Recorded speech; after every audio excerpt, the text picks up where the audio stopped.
देखेंगे और उसके अलावा सामान्य ज्ञान के 25 क्वेश्चंस देखेंगे। टोटल 50 क्वेश्चंस के माध्यम से साथियों हिंदी को और सारे सामान्य ज्ञान को यहाँ पर कंप्लीट किया जाएगा। यानी कि पूरे सामान्य ज्ञान का आपका रिवीजन हो जाएगा और हिंदी के ऑल चैप्टर्स का आपका रिवीजन हो जाएगा। इसलिए क्लास आप सभी लोगों की परीक्षा के लिए बहुत ही महत्वपूर्ण है। तो पहला प्रश्न यहाँ पर आपकी स्क्रीन पर आ चुका है। बताना इस क्वेश्चन का राइट आंसर क्या होगा कि सभी गोलमेज सम्मेलन में भाग किसने लिया था। यानी कि तीनों गोलमेज सम्मेलनों में भाग किसने लिया था। बात करें तीनों गोलमेज सम्मेलन कहाँ पर हुए हैं तो लंदन में हुए हैं। और तीनों गोलमेज सम्मेलनों में भीमराव अंबेडकर ने भाग लिया था और तेज बहादुर सप्रू ने भाग लिया था। तो इस प्रकार आपका सही उत्तर जो है वो ऑप्शन नंबर डी के साथ चला जाता है, यानी कि ए और बी दोनों। अब उसके बाद देखिए अगले नंबर का प्रश्न है कि भारत में चीनी का सबसे बड़ा उत्पादक राज्य कौन सा है। यानी कि कौन सा ऐसा राज्य है जो चीनी का सबसे ज्यादा उत्पादन करता है। कर्नाटक, उत्तर प्रदेश, महाराष्ट्र या गुजरात। बात करें अगर साथियों गन्ने का, तो गन्ने का सबसे ज्यादा उत्पादन भी उत्तर प्रदेश में किया जाता है और चीनी का सबसे ज्यादा उत्पादन भी उत्तर प्रदेश में ही किया जाता है। तो ऑप्शन नंबर 20 का बिल्कुल करेक्ट आंसर है। अब उसके बाद देखिए कि वर्ष 2011 के अनुसार विश्व की जनसंख्या का कितना प्रतिशत भारत में निवास करता है। चलिए तो यहाँ पर साथियों आपका राइट आंसर क्या हो सकता है। 17.5% इस प्रश्न का बिल्कुल सही उत्तर हो जाता है।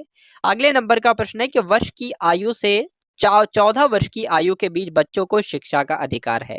तो साथियों आप सभी को मालूम होना चाहिए कितनी से कितने की बात चल रही, तो 6 से 14 की बात यहाँ पर चल रही। तो 6 से 14 वर्ष की आयु के बीच जो भी बच्चे होते हैं उनको जो शिक्षा का अधिकार होता है ये कौन सा अधिकार है।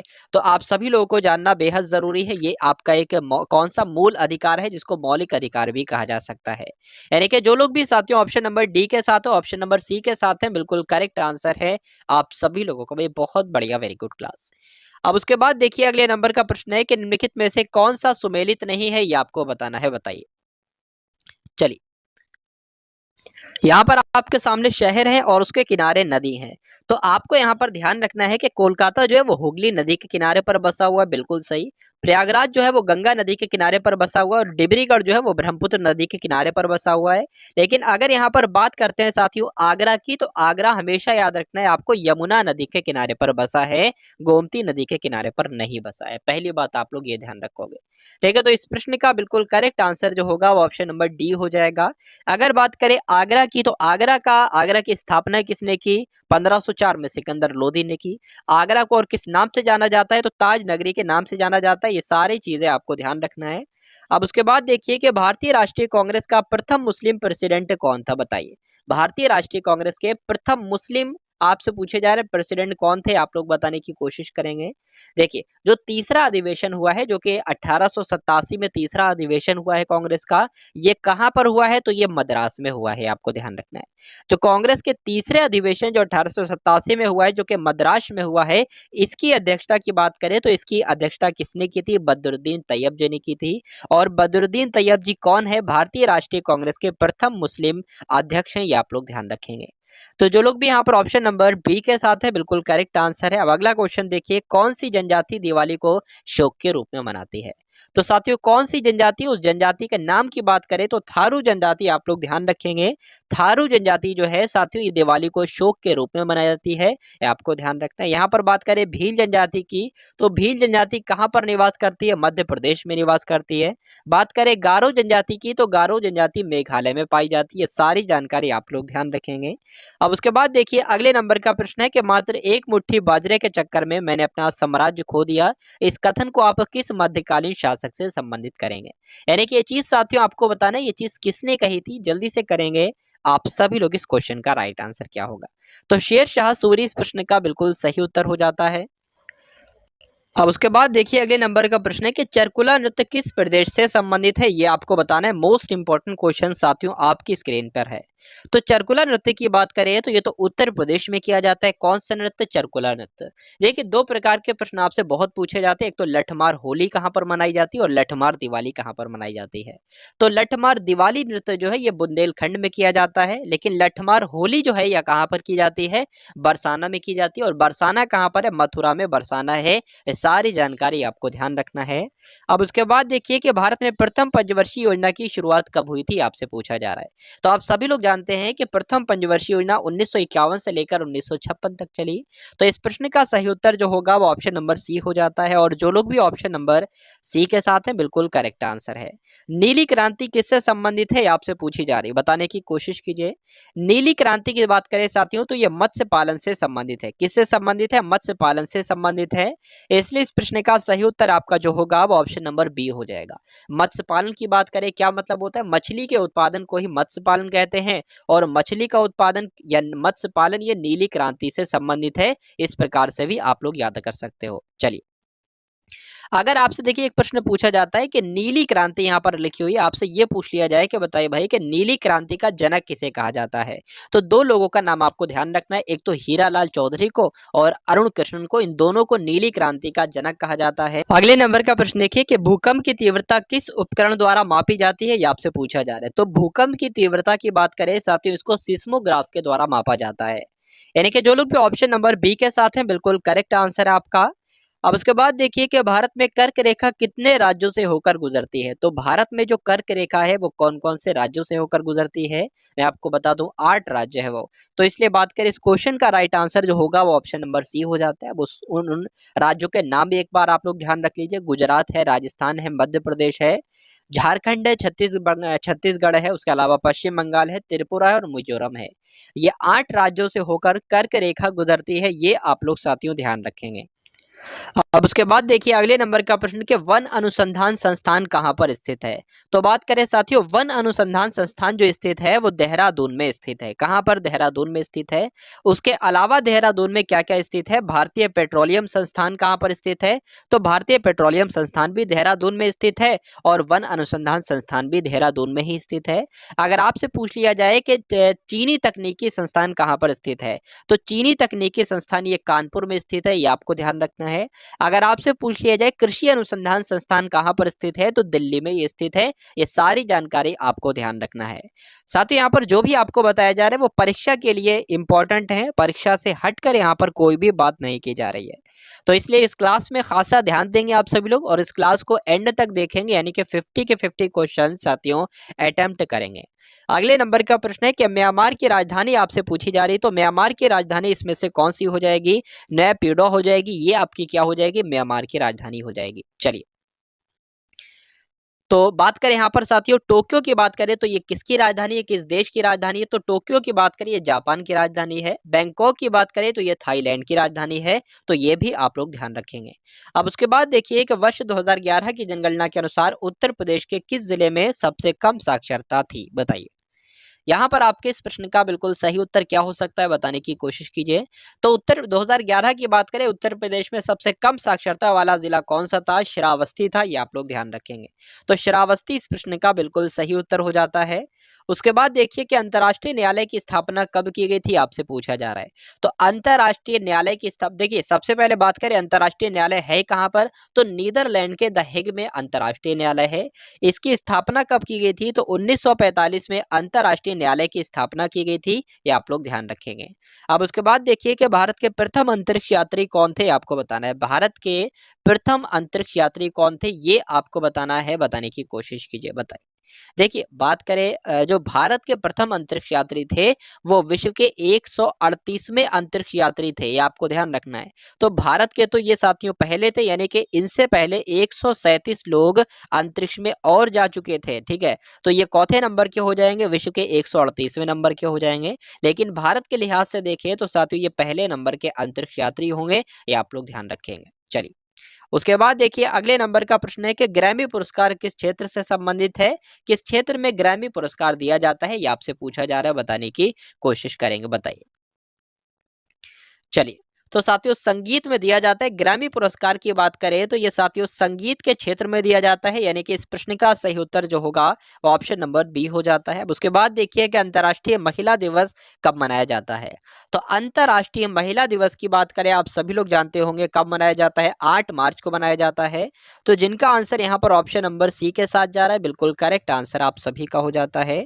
डींग एक्सप्रेस के नाम से किसे जाना जाता है, कौन प्रचलित है डींग एक्सप्रेस के नाम से, तो डींग एक्सप्रेस के नाम से साथियों किसको कहा जाता है? ये आप हिमा दास इस प्रश्न का बिल्कुल सही उत्तर हो जाएगा। ये कौन है? ये धाविका है, आप लोग ध्यान रखेंगे। चलिए, अब उसके बाद देखेंगे तो राइट आंसर बी हो जाता है। अब अगले नंबर का प्रश्न देखेंगे कि इनपुट का आउटपुट में रूपांतरण किसके द्वारा किया जाता है? अगर हमें इनपुट का आउटपुट में रूपांतरण करना हो तो कौन करता है? सेंट्रल प्रोसेसिंग यूनिट का ये काम है, यानी कि सीपीयू का ये काम है। सीपीयू को प्रोसेसर भी कहा जाता है, माइक्रो प्रोसेसर भी कहा जाता है, ब्रेन ऑफ कंप्यूटर भी कहा जाता है। तो सारी जानकारी आप सभी लोग ध्यान रखेंगे। अब उसके बाद यहाँ पर साथियों 25 प्रश्न आप लोग देखोगे, हिंदी के 25 प्रश्न देखोगे। तो यहाँ पर बात करें साथियों, पूछा जा रहा है कि कुरुक्षेत्र के रचयिता कौन है, ये आपको बताना है। तो कुरुक्षेत्र के रचयिता कौन है, ये आपसे पूछा जा रहा है। तो रामधारी सिंह दिनकर की बात करें तो ये कुरुक्षेत्र के रचयिता हैं। उसके अलावा बात करें रश्मि रथी किसकी रचना है, तो ये रामधारी सिंह दिनकर की रचना है। बात करें उर्वशी किसकी रचना है, तो ये भी रामधारी सिंह दिनकर की रचना है। पूछे कि संस्कृति के 4 अध्याय किसकी रचना है, तो ये भी रामधारी सिंह दिनकर की रचना है। तो ये सारी रचनाएं सारी जो मैंने आपको बताई हैं वो रामधारी सिंह दिनकर की है। और उसके अलावा जो प्रश्न में लिखा हुआ है कि कुरुक्षेत्र किसकी रचना है, ये भी रामधारी सिंह दिनकर की ही रचना है। अब उसके बाद देखिए साथियों, अगले नंबर का प्रश्न है कि दिए गए विकल्पों में से सृष्टि का विपरीतार्थक यानी कि सृष्टि का विलोम आपसे पूछा जा रहा है, बताइए।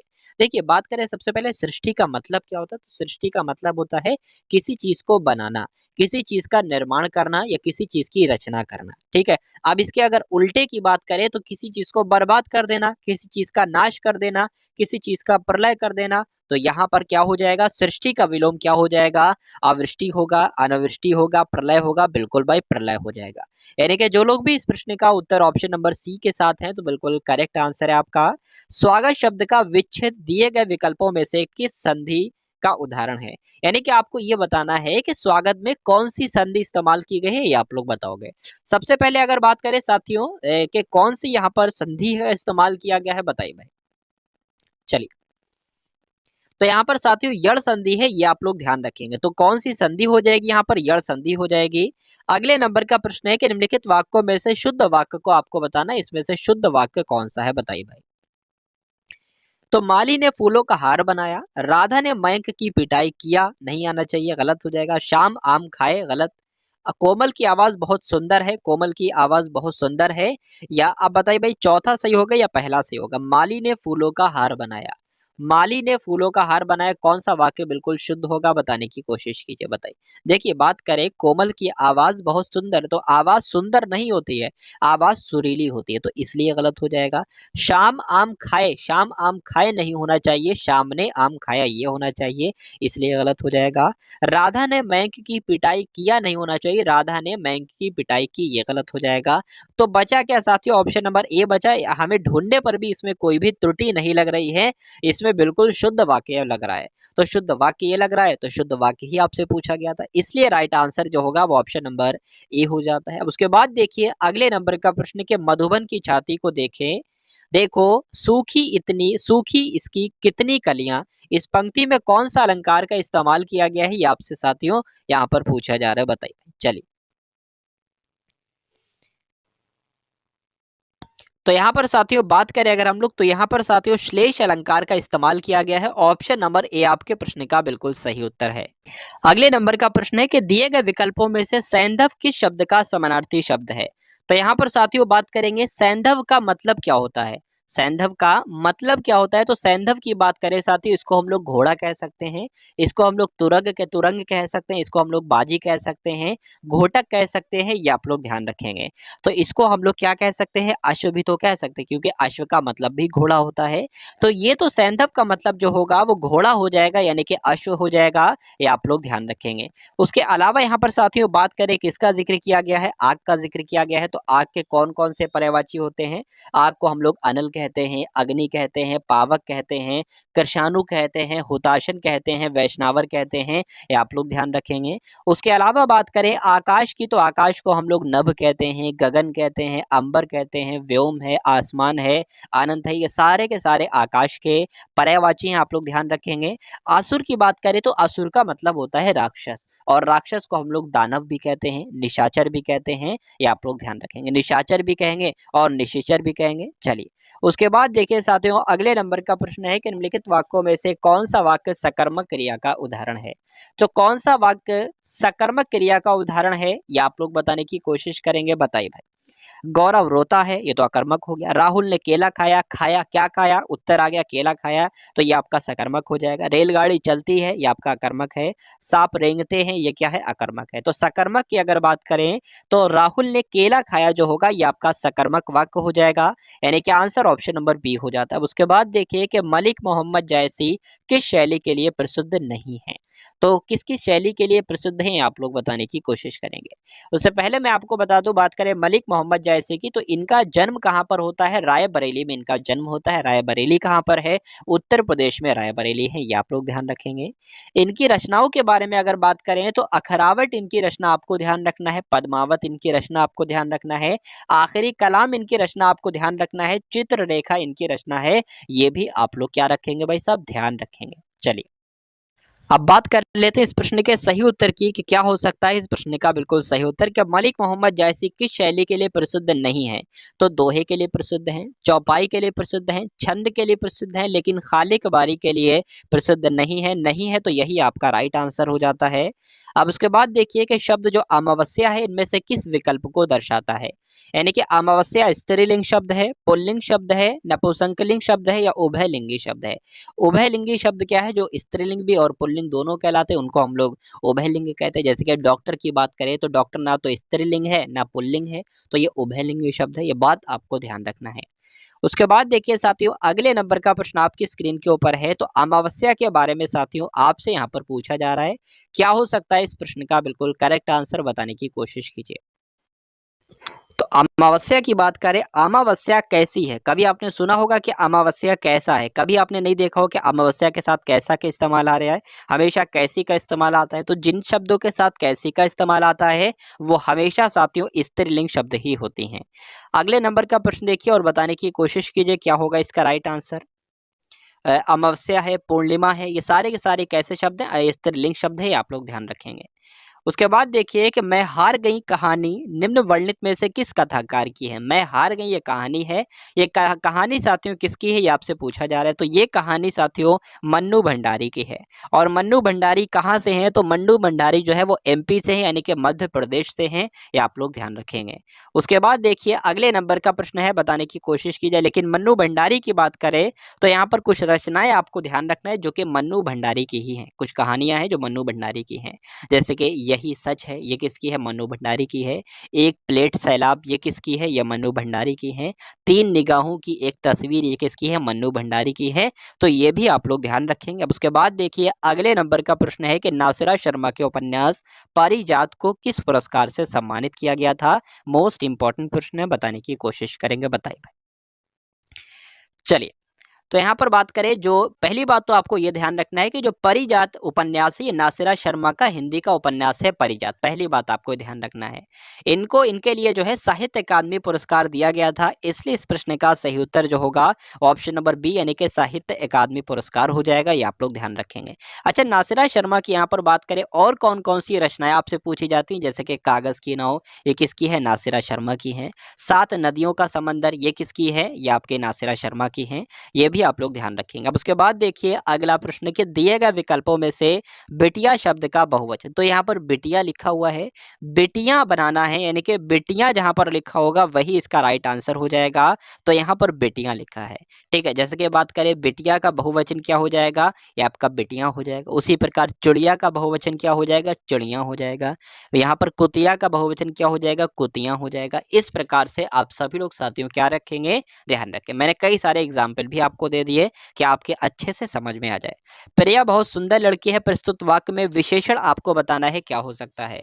तो साथियों मोस्ट इंपॉर्टेंट प्रश्न है, बताने की कोशिश करेंगे। इस क्वेश्चन का राइट आंसर आपका क्या हो जाएगा। देखिए बात करें यहाँ पर इस क्वेश्चन को बताने से पहले आप सभी लोग क्या करेंगे, एक बार क्लास को भाई लाइक कर देंगे, और जिन लोगों ने क्लास को शेयर नहीं किया तो वो लोग क्लास को एक बार शेयर भी जरूर करेंगे।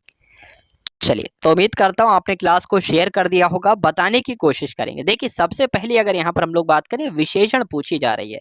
विशेषण क्या है? विशेषण यानी कि जिस शब्द से विशेषता बताई जा रही है। लड़की की अगर बात करें, जो प्रिया जो एक लड़की है, इसकी विशेषता जो है वो किस शब्द के द्वारा बताई जा रही है? तो सुंदर के द्वारा बताई जा रही है। तो सुंदर क्या हो जाएगा? सुंदर आपका क्या हो जाएगा साथियों? सुंदर ही तो आपका विशेषण हो जाएगा, पहली बात। तो विशेषण यहाँ पर मिल गया हमें, विशेषण यहाँ पर क्या हो जाएगा? सुंदर हो जाएगा, ठीक है। अब जो मैंने आपको बताया, जो सुंदर यानी कि विशेषण की विशेषता बताए तो उसको प्रविशेषण कहते हैं। तो बहुत यहाँ पर क्या हो जाएगा? प्रविशेषण हो जाएगा। बहुत यहाँ पर प्रविशेषण हो जाएगा, सुंदर यहाँ पर विशेषण हो जाएगा, और लड़की यहाँ पर विशेष्य हो जाएगी। तो तीनों में डिफरेंस आपको मालूम पड़ गया, यानी कि जिस शब्द की विशेषता बताई जाती है उसको हम लोग क्या कहते हैं? विशेष्य कहते हैं, ठीक है। तीनों बातें आप लोग ध्यान रखेंगे। अब उसके बाद देखिए, यहाँ पर अगले नंबर का प्रश्न है कि दिए गए विकल्पों में से अनुपम शब्द का समानार्थी शब्द क्या होगा? ये आपसे पूछा जा रहा है। तो अनुपम शब्द का समानार्थी शब्द की यहाँ पर बात चल रही है, बताने की कोशिश करेंगे, बताइए। चलिए, तो अनुपम का मतलब क्या होता है? ठीक है, अनोखा कह सकते हैं, अच्छा कह सकते हैं, तो उत्तम भी कह सकते हैं अनुपम को, और उम्दा भी कहा जाता है। उर्दू का शब्द है, उम्दा है, ठीक है। तो यहाँ पर राइट आंसर जो होगा वो ऑप्शन नंबर बी हो जाता है। अब उसके बाद देखिए, अपनी इच्छाएं पूरी करना, इसके लिए आपको बताना है मुहावरा कौन सा आप लोग चुनेंगे। अपनी इच्छाएं पूरा करना यानी कि कह सकते हैं आंखें फेर लेना नहीं, आंखें चुराना नहीं, आंखें खुलना नहीं, बल्कि अरमान निकालना। अरमान निकालने का मतलब क्या होता है? अपनी इच्छाओं को पूरा करना। ऑप्शन नंबर डी आपका बिल्कुल करेक्ट आंसर है। तो जो लोग भी यहाँ पर ऑप्शन नंबर डी के साथ है, बिल्कुल सही उत्तर है आपका। 4 रुपए में कितने पैसे होते हैं? प्रस्तुत वाक्य में त्रुटिवाचक शब्द कौन सा है? ये आपको बताना है। तो क्या होगा? आपके इस प्रश्न का बिल्कुल सही उत्तर बताने की कोशिश कीजिए, बताइए भाई। चलिए, तो 4 रुपए में कितने पैसे होते हैं आपसे पूछा जा रहा है। तो ध्यान से साथियों देखने पर यहाँ पर आपको त्रुटि जो नजर आएगी, देखिए रुपए जो है हमेशा कैसे आप लोग लिखेंगे? रुपए आप लोग हमेशा इस प्रकार से लिखेंगे, यानी कि यहाँ पर बात करें साथियों, इस प्रकार से आएगा, ये बड़ा वाला नहीं आएगा। अगर रुपए में ये बड़ा वाला आ रहा है, बड़े की मात्रा, तो वो आपकी गलत हो जाएगी। तो क्या हो जाएगी? यहाँ पर इस प्रकार से रुपए लिखा जाएगा, इस प्रकार से नहीं लिखा जाएगा। तो त्रुटि कहाँ होगी? रुपए में होगी, ये आप लोग ध्यान रखेंगे, ठीक है। चलिए, उम्मीद करता हूँ जो मैं लिख रहा था वो आपकी समझ में आ गया होगा। अब अगले नंबर का प्रश्न है कि इनमें से असंगत विलोम शब्द का जोड़ा आपको बताना है। असंगत विलोम शब्द का जोड़ा आप लोग बताने की कोशिश करेंगे, बताइए। चलिए, तो बात करते हैं साथियों इस प्रश्न के सही उत्तर की। तो अल्पायु का दीर्घायु क्या होगा? विलोम होगा। ये तो बिल्कुल संगत विलोम है, लेकिन यहाँ पर असंगत विलोम पूछा गया है। अवनत का विलोम क्या होगा? उन्नत होगा। अनेक का विलोम क्या होगा? एक होगा क्या? लेकिन आगामी का विलोम अनागामी होता है, तो बिल्कुल नहीं। तो साथियों, असंगत विलोम की बात करें, कौन सा होगा? ऑप्शन नंबर डी वाला होगा। आगामी के विलोम की यहाँ पर बात चल रही, तो आगामी का विलोम क्या हो जाएगा? विगत हो जाएगा, क्योंकि आगामी का मतलब होता है भविष्य में होने वाली चीज, और विगत का मतलब होता है बीती हुई चीज, ठीक है। तो यहाँ पर साथियों विगत अगर आ जाता तो ये भी सही विलोम हो जाता, ठीक है। लेकिन यहाँ पर असंगत विलोम पूछा गया था, तो कोई ना कोई तो आपका तो कोई ना कोई तो गलत होता, और जो गलत होगा वही आपका उत्तर होगा। अब अगले नंबर का प्रश्न है कि इनमें से कौन सा शब्द अंधकार का समानार्थी शब्द नहीं है? यानी कि 3 इसमें से जो लिखे हैं वो अंधकार के समानार्थी शब्द हैं, बताने की कोशिश करेंगे। राइट आंसर साथियों क्या होगा? चलिए, तो यहाँ पर साथियों बात करें कि अंधकार को हम लोग तमस भी कहते हैं, अंधकार को हम लोग तिमिर भी कहते हैं, अंधकार को हम लोग तम भी कहते हैं, लेकिन अंधकार को हम लोग विपिन नहीं कहते हैं। विपिन का मतलब होता है जंगल। विपिन का मतलब क्या होता है? जंगल होता है, और जंगल को कानन भी कहा जाता है, जंगल को वन भी कहा जाता है, ये आपको ध्यान रखना है। तो यहाँ पर आप सभी लोगों का राइट आंसर अगर ऑप्शन नंबर सी के साथ जा रहा है तो बिल्कुल सही है। उसके बाद देखिए कि निम्न में से कौन सी रचना भीष्म साहनी की है? तो भीष्म साहनी की बात करें, इनका जन्म कहाँ पर हुआ था? रावलपिंडी में इनका जन्म हुआ था, ये आपको ध्यान रखना है। उसके बाद साथियों बात करें तमस की, तो तमस रचना जो है ये किसकी है? भीष्म साहनी की है। तो जो लोग भी यहाँ पर ऑप्शन नंबर बी के साथ है, बिल्कुल सही उत्तर है आपका। अगला प्रश्न देखिए कि अगले जमाने का आदमी दिए गए विकल्पों में से कौन सा प्रस्तुत मुहावरे का सही अर्थ दर्शाता है? अगले जमाने के आदमी का मतलब क्या होता है, बताइए। चलिए, तो बहुत जानकार, असफल व्यक्ति या भविष्य की सोचने वाला, या ईमानदार व्यक्ति। अगले जमाने का आदमी मतलब क्या होता है? ये आपसे साथियों पूछा जा रहा है। तो यहाँ पर आप लोग ध्यान रखेंगे साथियों कि अगले जमाने का मतलब, अगले जमाने का आदमी जो कहेंगे वो ईमानदार व्यक्ति को कहेंगे। तो ऑप्शन नंबर डी आपके प्रश्न का बिल्कुल सही उत्तर हो जाता है। अब प्रश्न का अगला उत्तर देखिए कि अगले प्रश्न का उत्तर आपको बताना है कि दो खाली जगह है आपके सामने है। इसमें आपको बताना है कि जब मानव जब भी डॉट डॉट डॉट के पथ पर आगे बढ़ा है तब तब उसे डॉट डॉट का सामना करना पड़ा है। तो साथियों बात करें यहाँ पर मानव जब भी प्रगति के पथ पर आगे बढ़ा है तब तब उसे बाधाओं का सामना करना पड़ा है, या जब मानव जब भी पथ के पथ पर, यहाँ पर पथ के पथ पर तो ये तो गलत हो जाएगा। मानव जब भी उन्नति के पथ पर आगे बढ़ा है तब तब उसे रह का सामना करना पड़ा है, तो रह का सामना करना पड़े ये क्यों होगा। उसके बाद बात करें मानव जब भी बाधाओं के पथ पर चला है तो बाधाओं के पथ पर क्यों बात करेंगे। तो यहाँ पर जो मुझे सही लग रहा है मेरे हिसाब से जो है वो प्रगति और बाधाओं आ जाएगा। यानी कि आपका जो वाक्य है पूरा क्या बन जाएगा, मानव जब भी प्रगति के पथ पर आगे बढ़ा है तब तब उसे बाधाओं का सामना करना पड़ा है। इस प्रकार आपका सही उत्तर ऑप्शन नंबर ए हो जाता है। उसके बाद देखिए कि राशि किस शब्द का, यानी कि राशि शब्द किस शब्द का एक वचन है बताइए। यानी कि राशि का आपको बहुवचन बताना है, क्या हो जाएगा। तो राशि जैसे कि तिथि का तिथियां होता है, रेती का रेतियां होता है, उसी प्रकार राशि का राशियां हो जाएगा। तो राशियां कहां पर लिखा हुआ है, ये तो ऑप्शन नंबर डी में लिखा हुआ है। तो यही आपके प्रश्न का बिल्कुल सही उत्तर है। अब अगला प्रश्न देखिए कि निम्नलिखित में से कौरवी बोली किस भाषा से संबंधित है, आपसे पूछा जा रहा है, बताइए। चलिए, तो यहाँ पर साथियों आपका राइट आंसर क्या हो सकता है बताने की कोशिश करेंगे।